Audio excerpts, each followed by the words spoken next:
नमः परब्रह्मात्मने नमः वेदपुरुषाय नमः महालक्ष्मी नमः महासरस्वत्यै नमः श्रीगुरुचरणकमलेभ्यो नमः वक्रतुण्डमहाकाय सूर्यकोटिसम्प्रभ निर्विघ्नं कुरु मे देव सर्वकार्येषु सर्वदा सर्वमङ्गलमाङ्गल्ये शिवे सर्वार्थसाधिके शरण्ये त्र्यम्बिके गौरी नारायणी नमोस्तुते।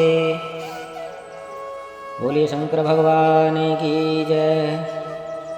पार्वती का नामाकरण तथा उनकी बाल लीलाएं एवं विद्या अध्ययन। ब्रह्मा जी बोले, हे नारद, तदंतर मैना के सामने महातेजस्वी कन्या होकर वे लौकिक गति का आश्रय लेकर रोने लगी।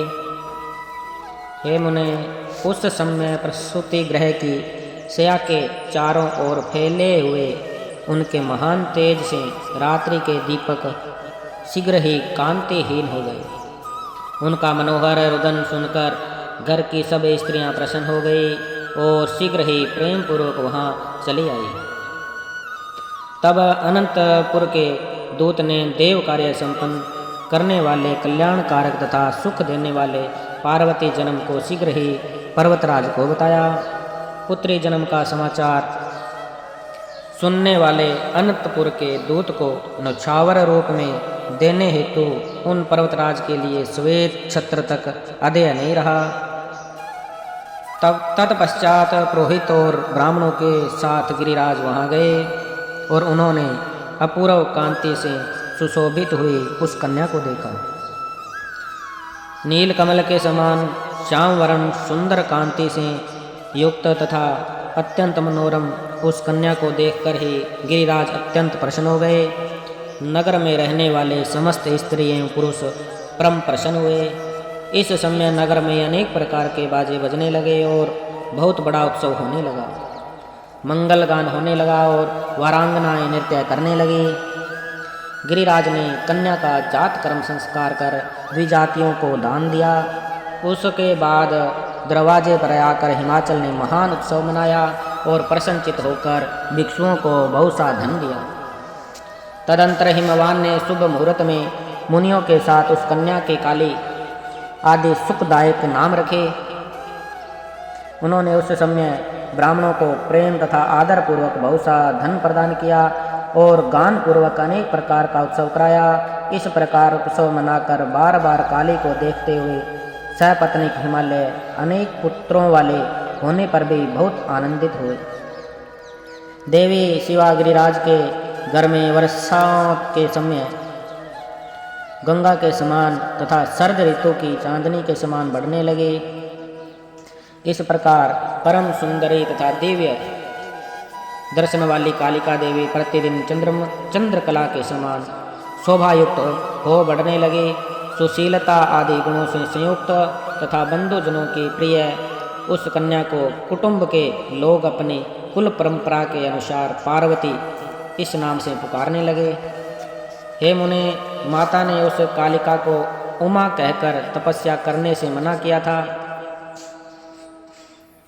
अतः बाद में वे सुमुखी लोक में उमा नाम से विख्यात हुई। पुत्रवान होते हुए भी पर्वतराज हिमालय सर्व सौभाग्य युक्त उस पार्वती नामक अपनी संतान को देखते हुए तृप्त नहीं होते थे, क्योंकि हे मुनीश्वर, बसंत ऋतु में नाना प्रकार के पुष्पों में रस होने पर भी भ्रमरावली आम के बोर पर ही विशेष रूप से आसक्त होती है। वे पर्वतराज हिमालय उस पार्वती से उसी प्रकार पवित्र तथा विभूषित हुए जिस प्रकार संस्कार से युक्त वाणी से विद्वान पवित्र तथा आभूषित होता है।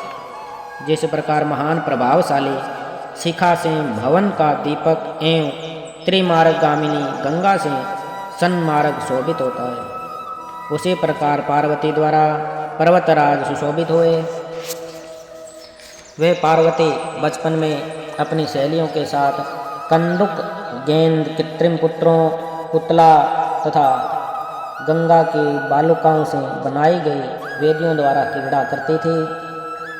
उसके अनंतर हे मुनि, वे शिवा देवी उपदेश के सब में एकाग्रचित होकर सदगुरु से अत्यंत प्रीतिपूर्वक सभी विद्याएं पढ़ने लगी।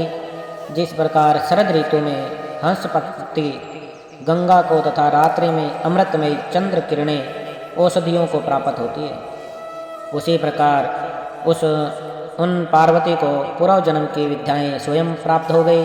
हे मुने, इस प्रकार मैंने शिवा की कुछ लीला का ही आपसे वर्णन किया। अब अन्य लीला का भी वर्णन करूंगा, आप प्रेम पूर्वक सुनिए। बोलिए शंकर भगवान की जय। वंदे देवी उमापतिं सुरगुरुं वंदे जगत्कारणं वंदे वरदभूषणं मृगधरं वंदे वसूनां पतिं वंदे सूर्यजगाशभनयनं वंदे मुकुन्दं प्रियां वंदे भक्तजनाश्रयं च वरदं वंदे शिवशङ्करम्। देवी प्रपन्नार्ति हरे प्रसीद प्रसीद माता जगदोऽखिलस्य प्रसीद विश्वेश्वरि पाहि विश्वं त्वमीश्वरी देवी चराचरस्य। ओम नमः शिवाय ओम नमः शिवाय हर हर भोले नमः शिवाय ओम नमः शिवाय हर हर भोले नमः शिवाय। जटाधराय शिव जटाधराय हर हर भोले नमः शिवाय ओम नमः शिवाय हर हर भोले नमः शिवाय।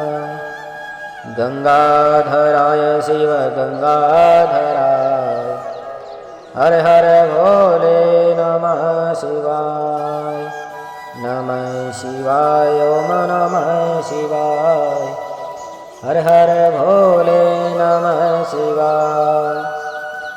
नंदेश्वराय शिव नंदेश्वराय हर हर भोले नमः शिवाय ओम नमः शिवाय हर हर भोले नमः शिवाय। डमरूधराय शिव डमरूधराय हर हर भोले नमः शिवाय। त्रिशूलधराय शिव त्रिशूलधराय हर हर भोले नमः शिवाय।